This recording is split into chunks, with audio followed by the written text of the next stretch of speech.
Hola, soy Idoia Sanz y voy a presentar el trabajo sobre los tumores cerebrales, en concreto un caso de glioblastoma multiforme. Entendemos por tumor cualquier masa que crece anormalmente dentro del cerebro. El objetivo de este trabajo sería conocer mejor los tumores cerebrales a la vez que desarrollamos el rol del auxiliar dentro del ámbito hospitalario. ¿Por qué hemos elegido los tumores cerebrales? Pues el tema ha sido elegido en función de que por tres parámetros importantes. La tasa de supervivencia se ha triplicado en los últimos 20 años. Esto es debido a que ahora el 90% de las masas tumorales pueden ser extirpadas con éxito. Y también por la combinación de los tratamientos de quimioterapia y de radioterapia. Al mismo tiempo, de los 2.000 nuevos casos que se producen en España, 1.500 producen el fallecimiento del paciente.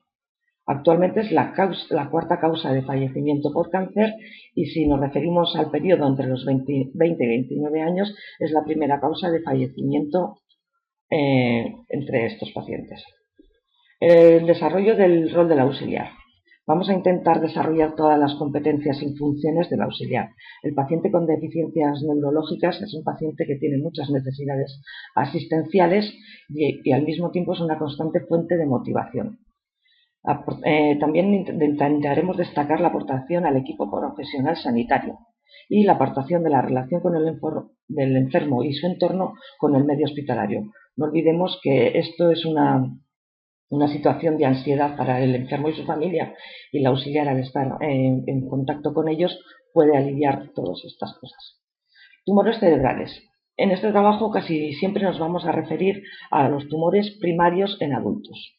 Por tumor cerebral entendemos que es cualquier masa que crece de manera anormal en el cerebro. Puede tener su origen o bien en las células cerebrales o bien en células que no están en el cerebro. Estos serían los tumores metastásicos.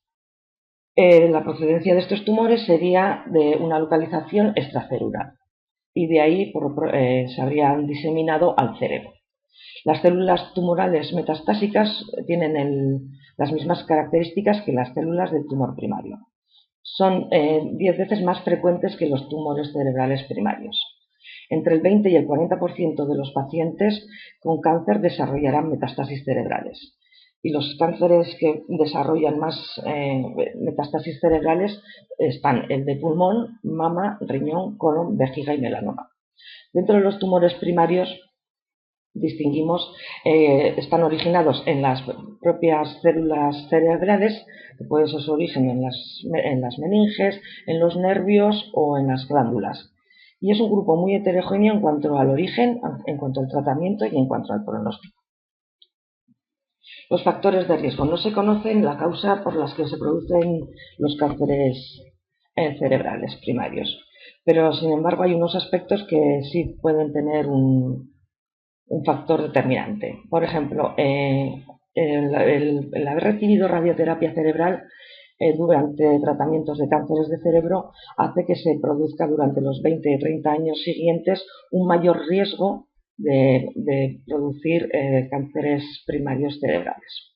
Hay algunas afecciones hereditarias como la neurofibromatosis, síndrome de Turgot, que por ejemplo nos predisponen también a padecer cánceres cerebrales. Hay linfomas cerebrales en personas inmunodeprimidas que está relacionado con el virus de Epstein-Barr. Lo que no se ha desarrollado es una relación entre la exposición de la radiación a los cables de energía, traumatismos craneoencefálicos, tabaquismo o hormonoterapia. La telefonía móvil también se ha estudiado este caso y no incrementa el riesgo y es segura. Los síntomas de los tumores cerebrales dependerán mucho del tamaño, de la localización, del grado de diseminación o de extensión del tumor o la existencia o no de inflamación cerebral. Es un grupo que abarca grandes tipos, pero tenemos los más comunes serían cefaleas, que pueden ser nocturnas, que van mejorando a lo largo de las horas, que se intensifican con la tos, el movimiento y pueden ir acompañadas de vómitos, confusión, diplopias y entumecimiento de miembros. También hay cambios en las funciones mentales Puede haber convulsiones, sobre todo en pacientes mayores, y hemiplegias. Otros síntomas serían somnolencia, inconsciencia, coma, cambian los sentidos del olfato, gusto, tacto. En el del tacto, por ejemplo, en el del oído, en el tacto, por ejemplo, habría dificultad para reconocer estímulos como la temperatura, la presión, el dolor. Puede haber confusión, pérdida de memoria, dificultad en la lectura y en la escritura, dificultad para hablar e incluso dificultad para entender lo que están otras personas hablando. Otros síntomas también serían mareos, vértigos, pérdida de equilibrio, dificultad de coordinación, dificultad en la deglución, en el control de esfínteres. En cuanto a la vista, podría ser caída del párpado, diplopia, anisocoria y otras dificultades. Las pruebas diagnósticas que se utilizan para diagnosticar los tumores cerebrales son pruebas de imágenes, como son el TAC cerebral, la resonancia cerebral y el PET. Los electroencefalogramas, el análisis del líquido cefalorraquídeo, que se hace a través de una punción lumbar en la médula, y después de realizar este análisis habría que tener unos cuidados determinados, como serían reposo durante 2 horas, reposición de líquidos. Pero el único prueba determinante para determinar qué tipo de tumor cerebral es sería la biopsia del propio tejido. Los tratamientos. El tratamiento dependerá del tipo de tumor y de sus características, o sea, su localización, si es posible extirparlo o no, y esto. Es muy importante el diagnóstico precoz y el tratamiento temprano para mejorar la supervivencia. Los tratamientos abarcan la cirugía, la quimioterapia y la radioterapia. Es un tratamiento combinado de los tres. La medicación que se usa para los tratamientos de los tumores serían analgésicos, anticonvulsivos y antiinflamatorios para reducir el enema y la presión cerebral. Complicaciones y secuelas que pueden tener estos tumores cerebrales. Puede producirse hemorragias y hernia en el cerebro. Puede haber una pérdida de capacidad de interactuar y de autonomía del paciente. También a veces conlleva pérdida permanente, progresiva y grave de las funciones cerebrales. Puede producirse una reaparición del tumor o recidiva del tumor, y puede haber efectos secundarios a la medicación, a la quimioterapia, a la radioterapia. Clasificación de los tumores cerebrales primarios. La clasificación se produce en función de las células de las que se originan. Encontramos, por ejemplo, los meningiomas, que se producen en las meninges. Es un tumor benigno muy común, el más frecuente, que no se produce dentro del cerebro, sino que comprime el propio cerebro. Existe también el adenoma de hipófisis, que suponen el 15% de los tumores cerebrales. En este se produce el tratamiento es una descompresión de las estructuras adyacentes, y entonces se restaura el funcionamiento de la hipófisis. Craniofaringiomas, que serían tumores congénitos y que aparecen encima de la pituitaria. Linfomas del sistema nervioso central, originados en los linfocitos, poco frecuentes y que aparecen sobre todo a partir de los 60 años. Los neurinomas o los aunomas, que derivan de las células productoras de la mielina. Síndromes neurológicos paraneoplásticos. En algunos pacientes, como consecuencia en pacientes inmunodeprimidos con cánceres incipientes, se produce una respuesta inmunológica que ataca el propio sistema nervioso. Existen tumores neuronales que son poco frecuentes y benignos, y los gliomas. Los gliomas merecen un grupo aparte porque suponen más del 50% de los tumores cerebrales. Están originados en las células gliales, que son las células soportes del tejido nervioso, y que son de compleja diferenciación. Se diferencian en grados. Diferenciamos en grados. Tendríamos el primero y el segundo grado, que serían los gliomas de bajo grado. Ellos tienen una división lenta y poco agresiva. Y tendríamos el grado 3 y grado 4, son gliomas de alto grado, con una división más rápida y con mayor agresividad y malignidad. Los tipos más frecuentes de gliomas, en función de las células en las que se originan, serían los astrocitomas, que se originan en los astrocitos y son los más frecuentes. Los oligodendrogliomas, con un crecimiento más lento y originados en los oligodendrocitos, que son las células productoras de mielina. y los gliomas mixtos, que son los constituidos por varios tipos de células y los más frecuentes serían los oligoastrocitomas. El glioblastoma multiforme es un astrocitoma en grado 4, con lo cual es de alto grado, es muy agresivo y con una reproducción rápida. Se suponen entre el 12 y el 15% de las neoplasias craneales.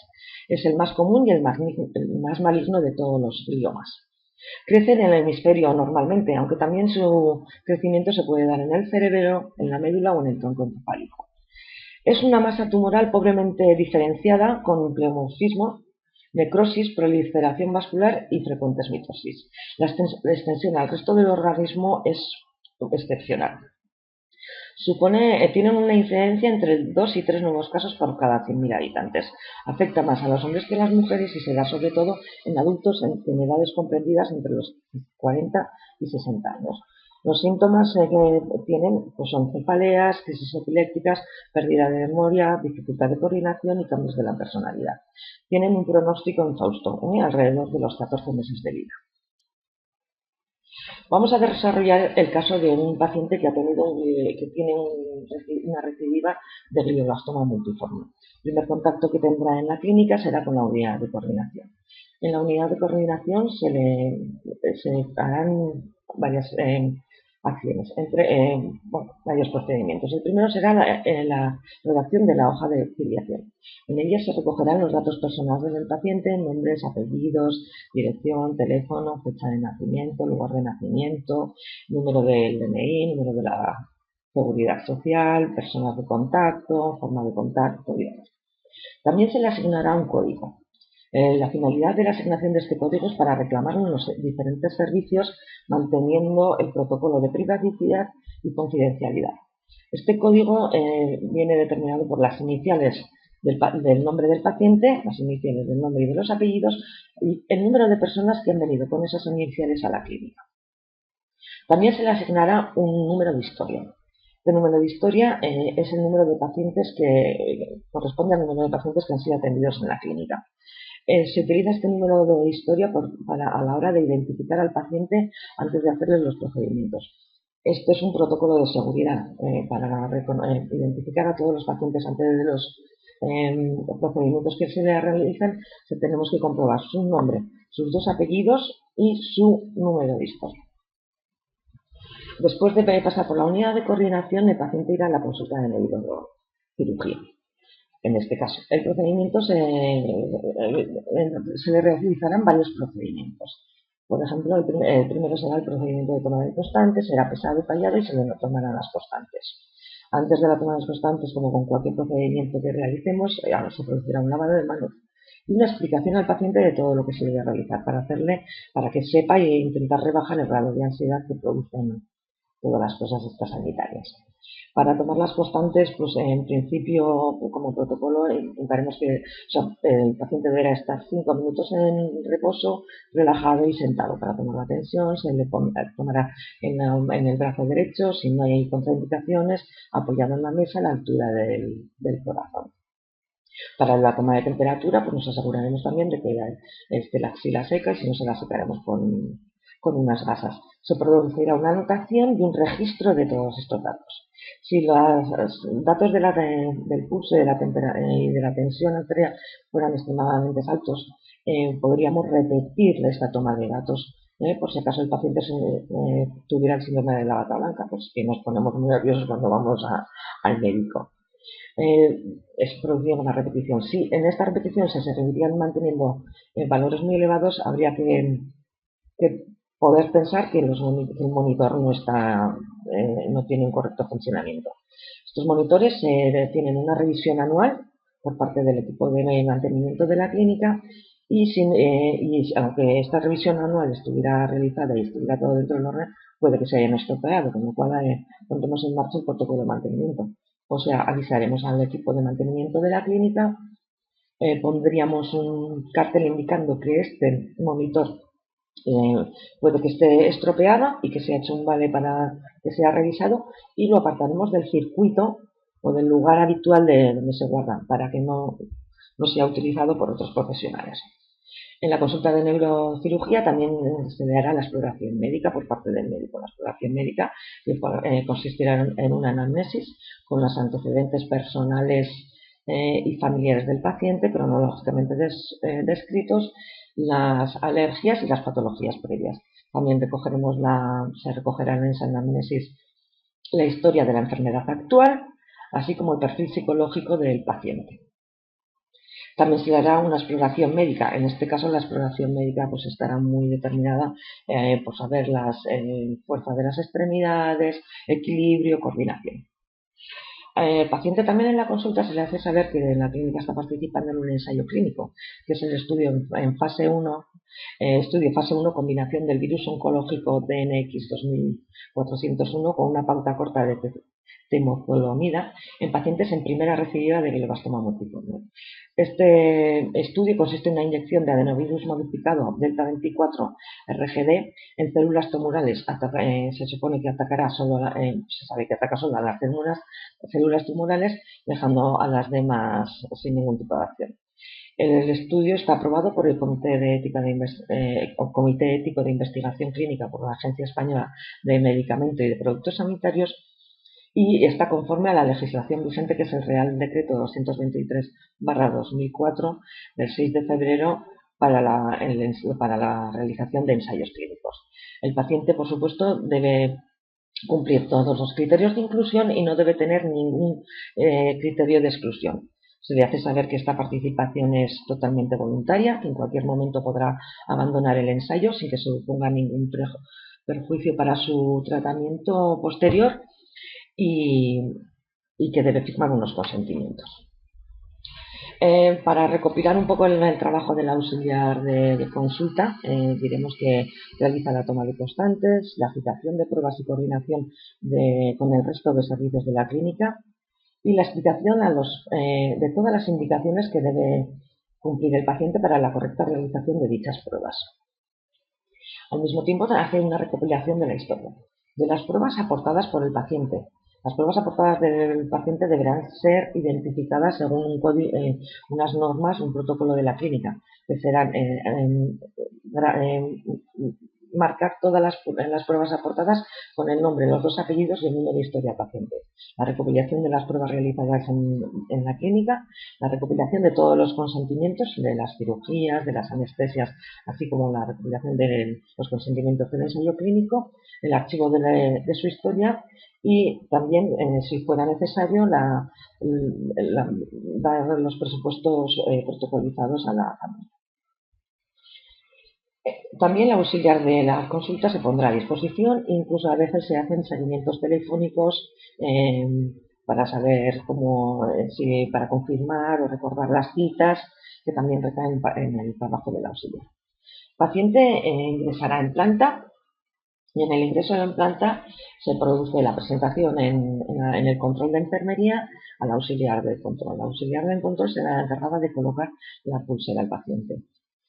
Esta pulsera es también protocolo de seguridad para que comprobemos también antes de cada uno de los procedimientos que se le realicen al paciente la correcta identificación. Se coloca esta pulsera preguntando al paciente su nombre, sus apellidos, su fecha de nacimiento y comprobar que esté todos estos datos correctos en la pulsera.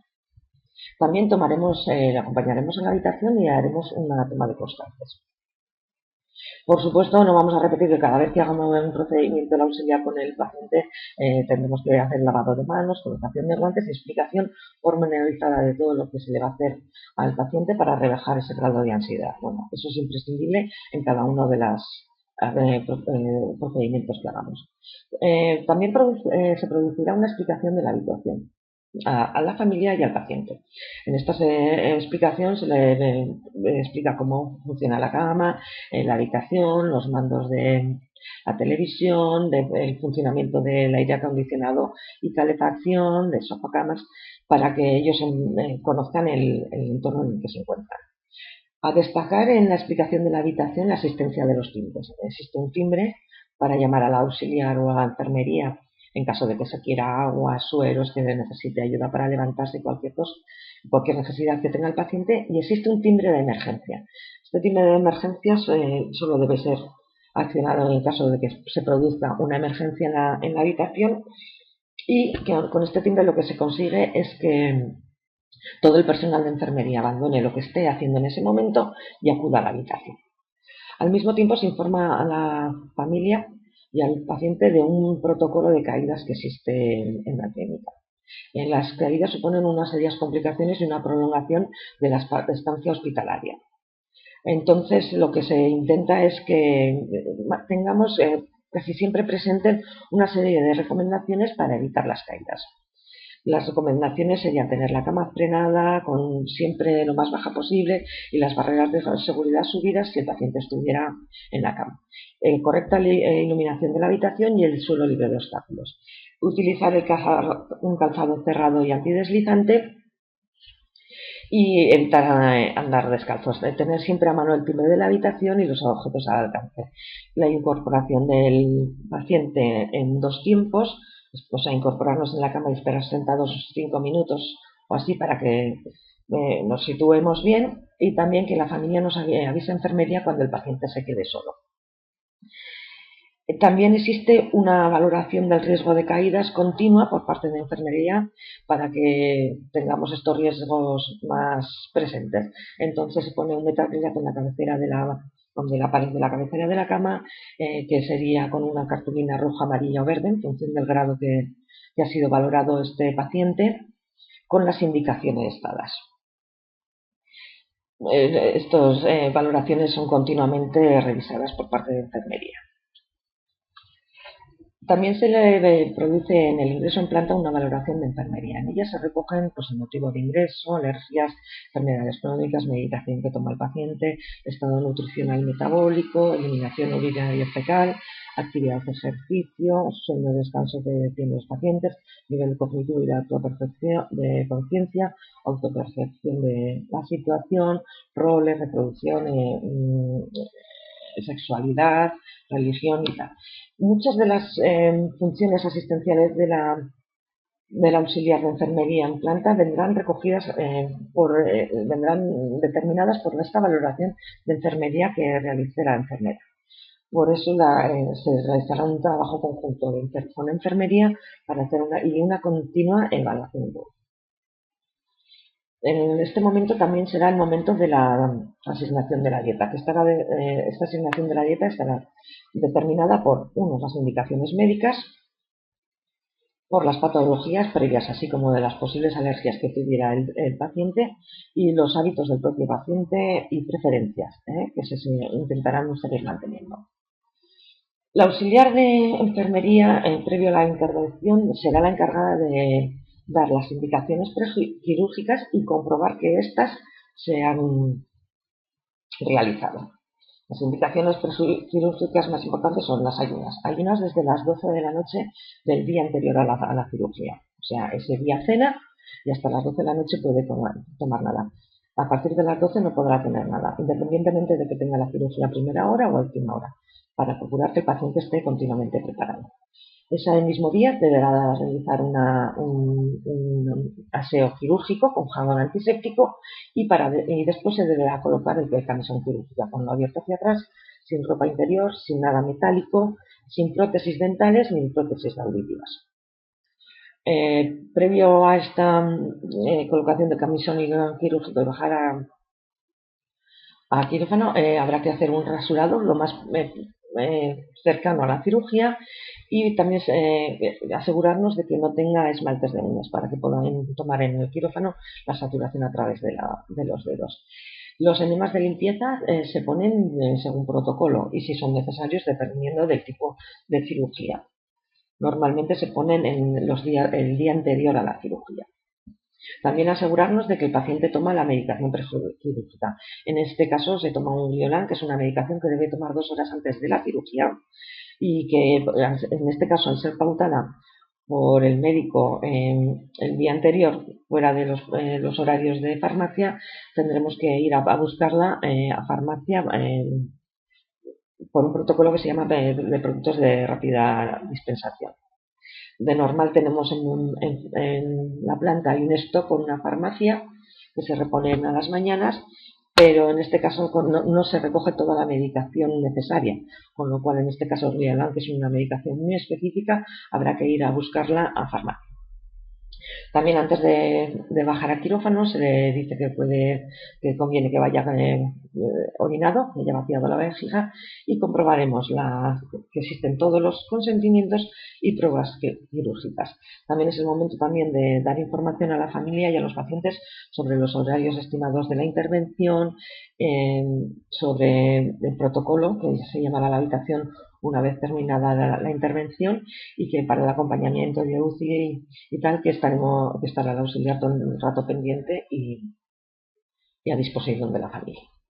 El paciente en este caso sube a UCI y se pega toda esa noche en UCI.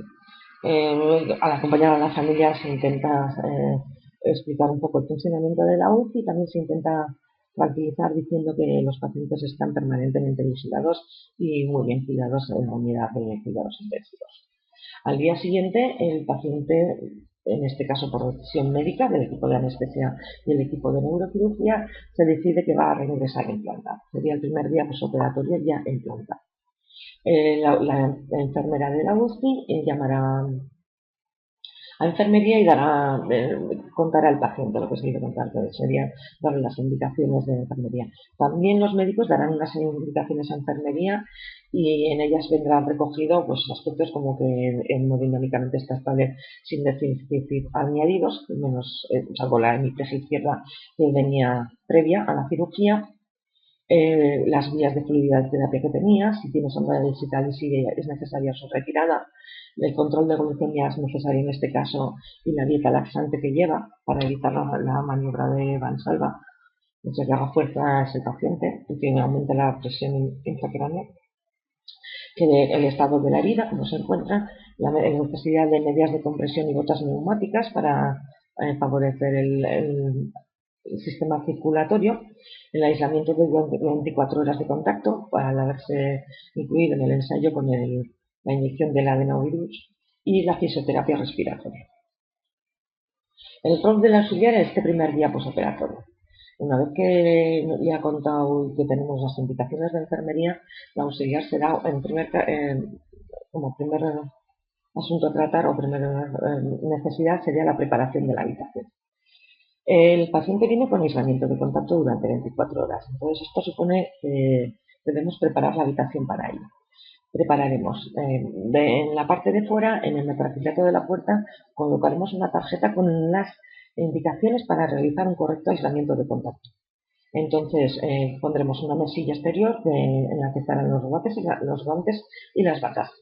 Y en el interior pondremos material desechable para utilizar con el paciente, que serían el manguito de un solo uso, termómetro de un solo uso y material exclusivo para él, el glucómetro exclusivo para él y el ponendo y la pera también del manguito de tensión también exclusivo para él.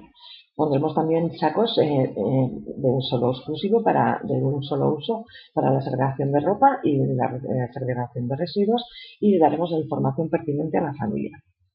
Por ejemplo, puerta cerrada, visitas restringidas, donde necesidad de colocarse bata y guantes para estar en la habitación. También una de las indicaciones ha sido el control de glucemias, con lo cual adaptaremos las dietas los horarios de las dietas a este control de glucemias y lo realizará el auxiliar. El glucómetro será de un uso para el paciente si no pudiera ser así, se utilizaría un glucómetro, pero previa desinfección antes y después de entrar en la habitación. El glucómetro es un glucómetro que no viene revisado por el equipo de mantenimiento, sino que está revisado por el servicio de bioquímica. Cuando nos dieran valores muy anómalos, se repetiría con otro glucómetro y si se ve que se ha estropeado, que no funciona bien, sería llevado al servicio de bioquímica, que serían encargados de reponerlo y de revisar. En este caso también nos han indicado movilización precoz. La movilización precoz, que es levantarlo al sillón o levantar la silla en la medida que sea posible, intenta favorecer el sistema cardiovascular y respiratorio del paciente, favorece la autoestima y requiere la colaboración, por lo menos en un principio, con el servicio de sanitarios. Deberemos realizar también un control de diuresis por retirada de sonda vesical. Registraremos el volumen, color, olor y la densidad si fuera necesario. Por ejemplo, en los adenomas hipofisiarios sí que se registra, hay que hacer un control de la densidad de la orina, en este caso no. Y luego no deberemos dejar de pasar más de 8 horas sin que el paciente orine, incluso antes, pero bueno, seguro que más de 8 horas no puede estar sin orinar. Y luego existe el protocolo de la alimentación, daremos las bandejas al paciente, que es el protocolo de alimentación oral. Nos aseguraremos de que está la dieta asignada que ha dado la indicación del médico y cuando llegue la bandeja comprobaremos la dieta, así como las posibles restricciones que pudiera. Nos aseguraremos de que tiene todo el material necesario para comer, que el mobiliario se encuentra limpio y libre de objetos, que la temperatura es la adecuada.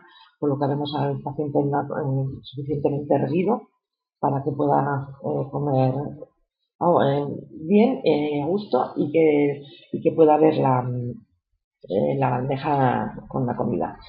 La correcta colocación del paciente facilita mucho su autonomía. Estaremos pendientes por si necesitara algo, pero en todo momento el objetivo es que sea lo más autónomo posible, que se le ayude, que se le motive, pero que vaya alcanzando su autonomía.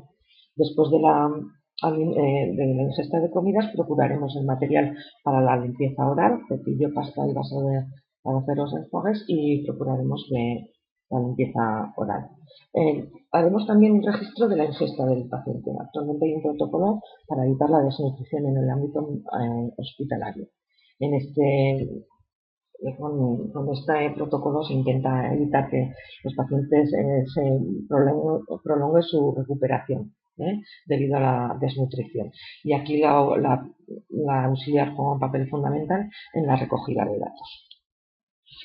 El segundo día posoperatorio, habrá movilizaciones, ayuda con los sanitarios.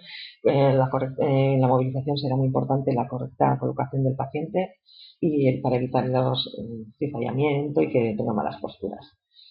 El segundo día posoperatorio, el trabajo principal del auxiliar será en el aseo del paciente, higiene y cambio de ropa de la cama. Intentaremos en todo momento, otra vez, el objetivo será favorecer la autonomía personal del paciente, así como inculcarle hábitos de higiene adaptados a las nuevas necesidades. Por el hecho de que tengan una movilidad reducida o que sean más limitados por tener vías o algo, procuraremos que a pesar de todos esos inconvenientes el paciente tenga sus hábitos de higiene. Insistiremos en la importancia de la higiene y de la lencería limpia y libre de arrugas para el bienestar del paciente y para que se encuentre cómodo en la cama. Para la correcta validación de la higiene del cambio en cama es mínimo 2 personas. Antes se supone que lo puede hacer la auxiliar con la enfermera, pero últimamente ya este trabajo está muy delegado en las auxiliares y con lo cual suelen ser muchas veces 2 auxiliares quien realicen el higiene. Es un buen momento, es el mejor momento para conocer hacer una valoración del estado y de la integridad de la piel, ya que vemos todo el cuerpo del paciente y que se tiene mucho tiempo para ver cada uno de los sitios o los puntos de apoyo donde hay que tener más especial cuidado y vigilancia. No se nos olvidará en ningún momento también subir las barreras de seguridad a la hora de movilizar los pacientes para evitar las caídas.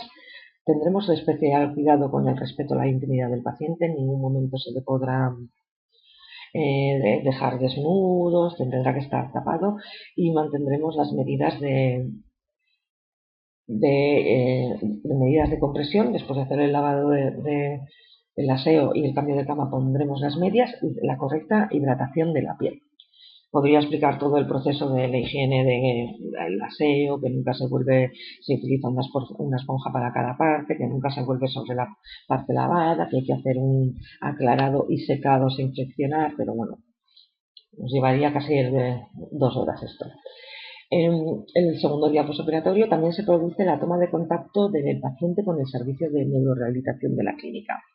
Servicio de neurorehabilitación, la neurorehabilitación se ha demostrado que ayuda a la más rápida recuperación y adquisición de capacidades y de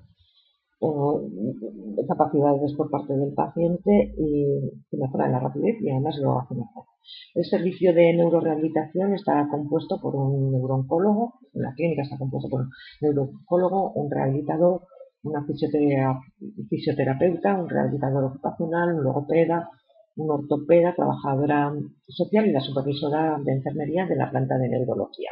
La supervisora, sobre todo, se lo haría en representación del personal de enfermería, auxiliares de enfermería, e intentaría coordinar un poco en los casos en los que el paciente estuviera ingresado, pues coordinar los servicios de neurorehabilitación con los horarios de la planta. Se produce este servicio de neurorehabilitación, se junta una vez por semana para hacer la planificación de semana. Se revisa cada uno de los casos y se coordina el servicio con la planta de hospitalización. En cada uno de los casos se intenta coordinar las horas de neurorehabilitación o de logopeda que necesite con los horarios de la planta.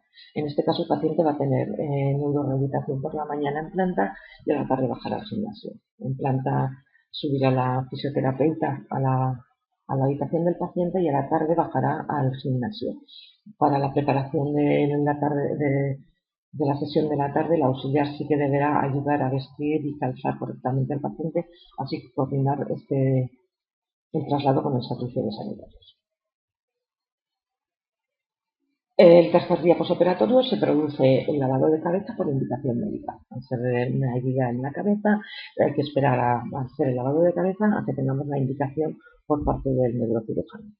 En el lavado de cabeza procuraremos en todo momento insistiremos en preservar la intimidad del paciente, evitaremos corrientes, vigilaremos la temperatura del agua con la que se realiza la ducha y en este caso realizaremos una ducha, porque favoreciendo la autoestima, la autonomía, la autoestima, a la vez daremos a conocer pues, materiales que hay que ayuden a recuperar esta autonomía que el paciente ha perdido, por lo menos momentáneamente. En este caso es una silla de plástico con ruedas que permite que con una sola transferencia el paciente pueda ducharse y pueda utilizar la silla, la taza del baño.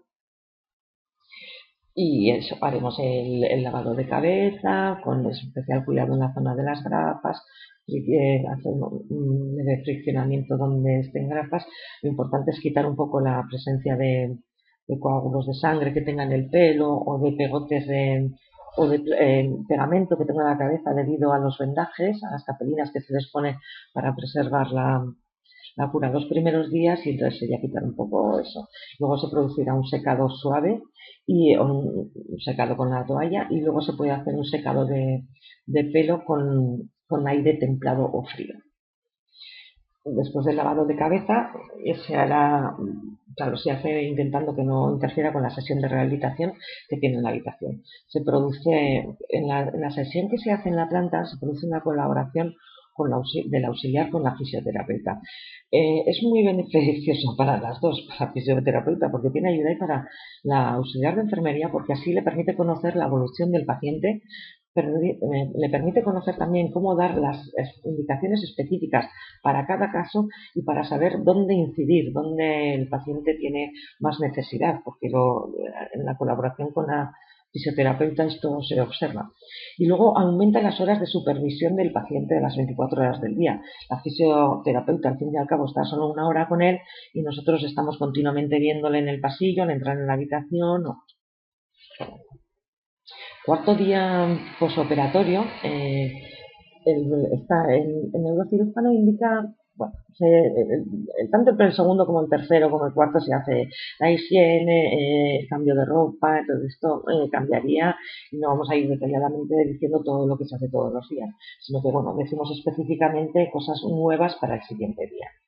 En el cuarto día está indicado un enema de limpieza. El enema de limpieza es para, a pesar de que el paciente tiene una dieta laxante, que es rica en fibra y con abundancia de frutas y de verduras y pan integral, el paciente no ha conseguido hacer deposición. Entonces quieren evitar la maniobra de balsarla, con lo cual indican un enema de limpieza. La colocación del enema de limpieza también se hace pues intentando que no interfiera mucho con la sesión de neurorehabilitación se hace pues eso. Primeramente comprobaremos y verificaremos la indicación médica de ese enema de limpieza a ese paciente y haremos el protocolo de identificación del paciente, o sea, nos aseguraremos con la pulsera de que es ese paciente con ese número de historial que tiene indicado el enema de limpieza. Haremos el protocolo de la administración, colocación de bata, guantes, explicación del esto, del procedimiento que se le va a realizar, petición de colaboración, pondremos empapadores en la cama, le pondremos del pito lateral izquierdo, administraremos y procederemos a la administración. Antes de la administración del enema hay que asegurarnos de la caducidad de este preparado comercial. En este caso sería un enema Casen, entonces hay que asegurarnos de la caducidad de este medicamento en concreto. Para la conservación y la caducidad de los medicamentos hay unos protocolos en planta. El almacenaje y la revisión de caducidades. Cada vez que llega la cesta, que se llama la reposición del stock a la planta a las 8 de la mañana, se recogen cada uno de los materiales que llega y se procura o dejarlos en la parte de atrás de las estanterías o dejarlo en la parte de abajo de los cajones para que se vayan gastando los que tienen caducidades más tempranas antes que los que tienen caducidades más lejanas. Al mismo tiempo hay una revisión de caducidades anuales. Esta revisión normalmente se hace por las noches, que es cuando más tiempo hay, y se registra, apuntando el nombre del auxiliar que lo ha hecho. Se hace una vez al mes y se registra. Luego hay un registro de temperaturas. Hay algunas medicaciones que tienen que estar almacenadas en el frigorífico que necesitan mantener unas temperaturas determinadas.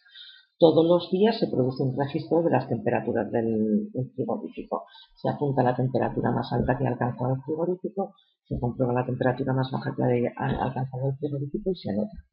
Si uno de estos dos valores, el máximo o el mínimo, estaría fuera del rango de 2 o 8, fuera entre 0 y 10, se intentaría corregir un poquito con el termostato del frigorífico y se observaría detenidamente. Si ya pasaran estos rangos de 2 grados y 8 grados muy por encima, se avisará al servicio de farmacia indicando los medicamentos que hay y ellos serán los encargados de decirnos cuáles son los que hay que tirar y cuáles hay que reponer.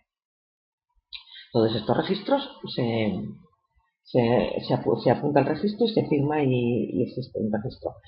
Se hace una limpieza al mes del frigorífico para procurar que estén en perfectas condiciones por parte del auxiliar. El cuarto día, desgraciadamente, existe una complicación posoperatoria. Se produce una situación de emergencia. Suena el timbre de la habitación, se presenta el auxiliar y se encuentra al paciente en el suelo, inconsciente, con pulso y respiración, pero inconsciente, y la familia le explica que se ha caído cuando intentaban acompañarle al baño. La auxiliar toca el timbre de emergencia porque la familia con los nervios no ha podido hacerlo. Toca el timbre de emergencia para que acudan sus compañeras y coloca al paciente en posición lateral de seguridad.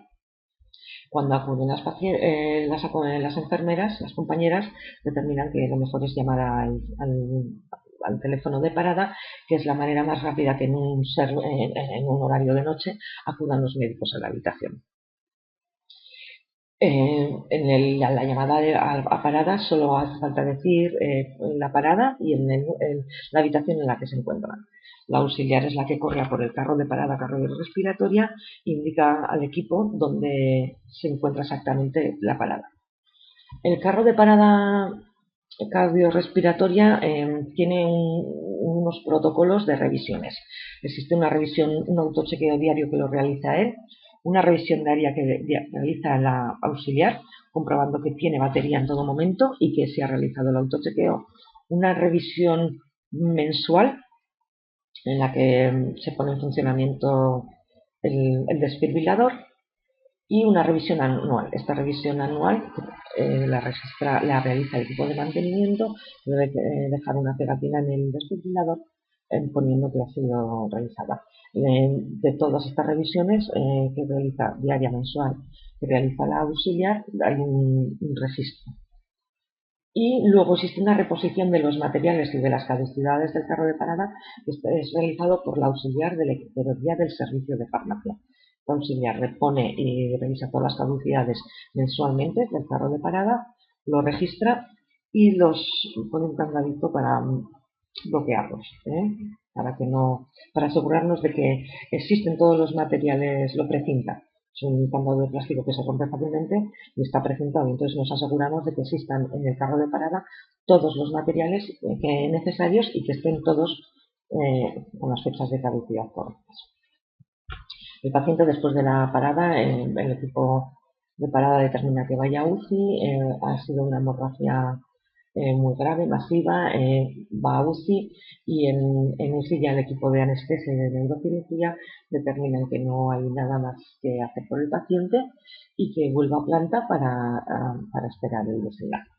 Entonces se produce un reingreso del paciente en la planta. Las únicas indicaciones que se dan para este reingreso es mantener las medidas de confort, un informe de medicina paliativa para que estén pendientes de cualquier necesidad que tenga el paciente.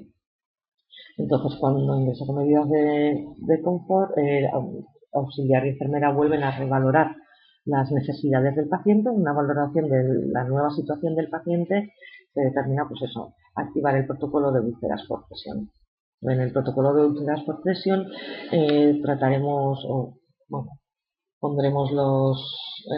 utilizaremos las superficies especiales preventivas, como puede ser el colchón antiescaras, con el que mandaremos a la cama ya preparada con el colchón antiescaras para que el paciente ya venga de UCI con él colocado. Habría también cojines de aire, por si tuviéramos que levantar al paciente, si fuera necesario.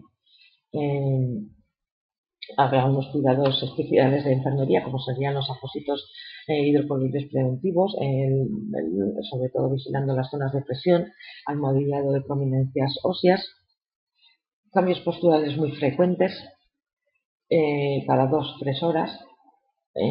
A la noche podría ser un poquito más, pero bueno, no, cada 2-3 horas.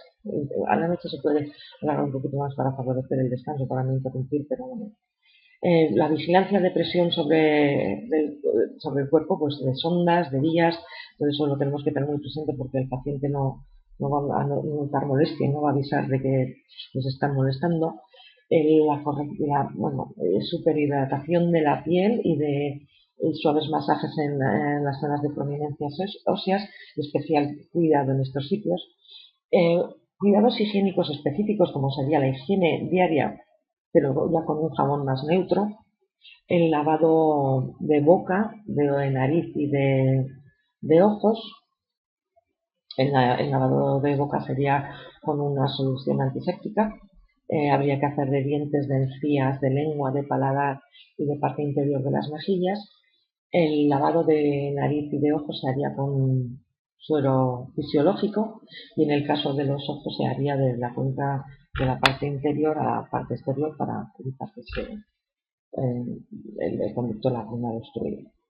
De todos estos cuidados que son sencillos y que no son nada complicados, intentaríamos hacer partícipes al entorno y a los familiares de todos estos cuidados para favorecer la relación con el enfermo y la sensación de cuidado hacia él. Y finalmente, al cabo de unos días, se produce el fallecimiento del paciente. El médico será el que determine que se ha producido este fallecimiento y el que tendrá que rellenar el certificado de defunción necesario para los trámites posteriores. También se puede asegurar, y entonces después del fallecimiento y de la comprobación de que ha fallecido. Muchas veces se comprueba con la realización de un electro una hora después del fallecimiento. Vienen los cuidados post-mortem, que se realizan por parte de enfermería y de la enfermera y del auxiliar. Es un momento especialmente duro para la familia y en el que el auxiliar y enfermería deben tener una actitud serena, empática y de extremo respeto con el entorno del paciente. Al ser un paciente que ha estado varios días ingresado, la verdad es que la actitud empática no gusta mucho y se ve tampoco porque no como se ha estado ahí durante mucho tiempo con él. Los protocolos de los cuidados post-mortem pues serían el aseo del cuerpo, se vuelve a hacer el aseo del cuerpo, incluso lavado de cara, peinar y peinar y afeitar. La retirada de todas las ondas vías, si tuviera alguna herida que pudiera supurar o algo, la colocación de unos apósitos para dejar todo bien sellado. El taponamiento de orificios naturales, nariz, vejiga, vagina, ano y de todos los orificios naturales, la correcta alineación del cuerpo, intentando, incluso se pueden atar por los tobillos para que no se caigan los pies y las manos juntarlas, el mantenimiento de ojos y de boca cerrados y tiene que haber una identificación del sudario, una identificación del cadáver, lo mismo interno que externo. En este momento es en el que se produce el acompañamiento a la familia, se avisa, se le lleva el fallecido al velatorio y se le acompaña a la familia. Lo mismo al velatorio que a cualquier otra necesidad que tuviera. Conclusiones de este trabajo. Bueno, pues las conclusiones de este trabajo es que no se consigue el objetivo primordial, que ha sido procurar la supervivencia del paciente o mejorar su calidad de vida con la mejora de sus síntomas. Habría que hacer una revisión, es imprescindible una revisión de las actuaciones realizadas por parte de todo el equipo profesional involucrado en cada caso. Cuando se dice todo el equipo profesional debería ser desde los médicos hasta los auxiliares, teniendo en cuenta que han sido los últimos días de vida del paciente. Habría que hacer una revisión de si hemos hecho todo lo que podíamos haber hecho, si podíamos haber mejorado alguna de las cosas que hemos realizado, de los procedimientos y una autocrítica, una revisión de nuestro papel y de nuestra actitud en estos cuidados que se le han dado los últimos días. Y también se concluye que no se produce la participación de este sujeto, de este paciente en el ensayo. En cuanto a la conclusión en cuanto al rol del auxiliar, pues se ha visto que abarca funciones asistenciales, administrativas y que resulta imprescindible para el correcto funcionamiento del servicio al que pertenece. Hay que destacar la importancia del trabajo en equipo, porque todo el equipo de hospitalización y de la clínica tiene el objetivo común, que es el bienestar del paciente y procurarle una excelente atención y un cuidado integral. Y para destacar la importancia del trabajo del auxiliar, igual nos podríamos fijar en que el auxiliar trabaja en las necesidades básicas del paciente, como son alimentación, higiene, descanso y movilización, imprescindibles para el bienestar del paciente, y que por su cercanía y por su trabajo al pie de cama ayuda mucho a la humanización del ámbito hospitalario. Muchas gracias y esto es